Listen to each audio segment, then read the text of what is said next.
In this video, we're going to give you a few tips about connecting the Rainwater Hub to the first water butt that you're intending to fill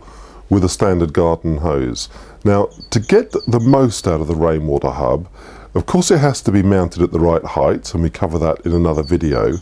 but the connecting hose between here and the first water butt is also a very important factor. And there's a few tips that we can give you that are going to help the system work as effectively and as efficiently as possible.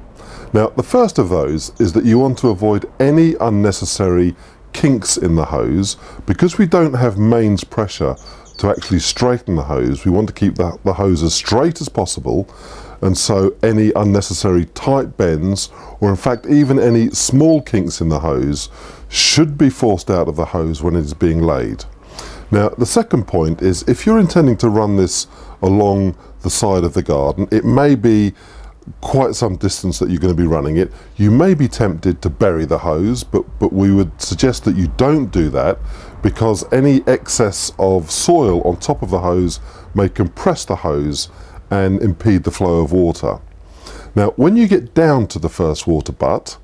we'd also recommend that you don't just coil any excess of hose up and leave it next to the water butt, but that you actually cut it to the correct length so it fits the bottom of the tap properly. The reason for this is because the greater distance the water has to travel along the hose, the more friction there is, and especially if it's turning around tight bends in the hose, this creates extra friction and it's going to slow the water down. And the final thing that we would suggest is that you do not use any connectors in the hose. If at all possible, try and use a single length of hose that reaches between the Rainwater Hub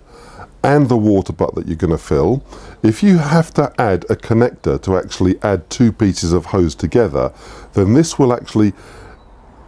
reduce the internal diameter of that part of the hose, and that will also reduce the flow of water. So hopefully, if you do those four things, you should get the best possible flow of water between the Rainwater Hub and the first water butt where you're storing the water.